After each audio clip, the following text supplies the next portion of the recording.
my name is Ricardo Soto and I'm a board certified credit repair and credit score consultant. Over the last half decade, I've studied different ways in regards of what are the best strategies to bring my credit score up after going through a Chapter 7 bankruptcy, having multiple repos, collections, and charge-offs on my credit report that were hurting my credit score. If you need help with your credit, I want you to subscribe to my YouTube channel now so you don't miss every gem that I drop that could put you in the right direction towards fixing your credit.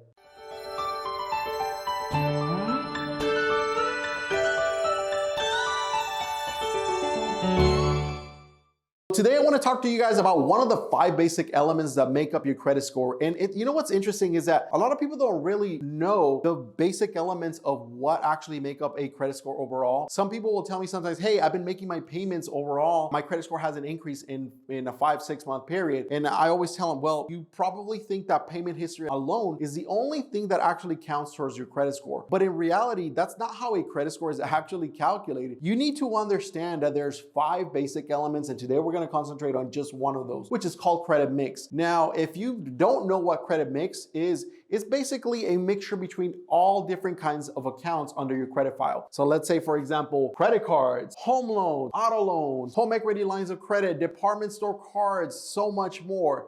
So as you're actually building your credit file, your credit score is going to increase from this specific category. But I always tell people you should not get into debt in order to glorify your credit score. And I feel like credit scores nowadays have become this symbol, this beacon of like, the higher score that I have, the better I am as a person. And in reality, a credit score is really insignificant because of the fact that banks and lenders don't take a look at your credit score to look at your approval odds. Instead, they take a look at how lendable your credit file is. So when I have the necessity to buy a car and need to finance it, that's where that auto loan is going to come in and contribute towards my credit mix. Credit mix does count for about 10% of your credit score, and it's not the biggest category out there, but it is something important to take in consideration.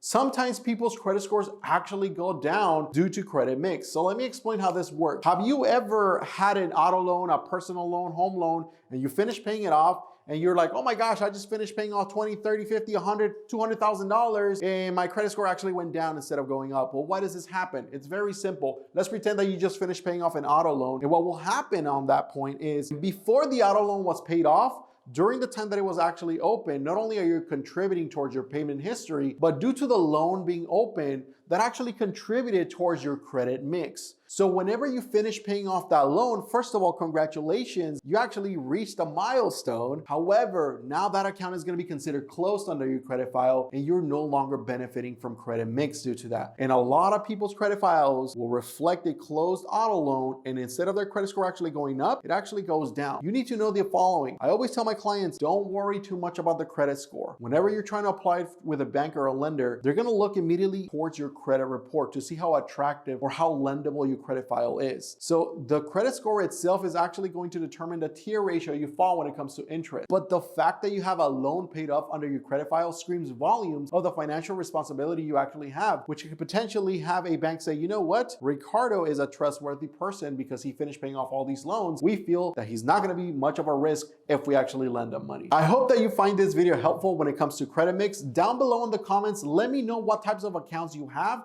and how are you contributing towards your credit mix. As always, make sure you hit that subscribe button. That's going to help me, and that's going to help the YouTube algorithm push this content to a lot more people that need to learn the basic fundamentals of credit. My name is Ricardo, and I'm your board certified credit repair specialist. Take care.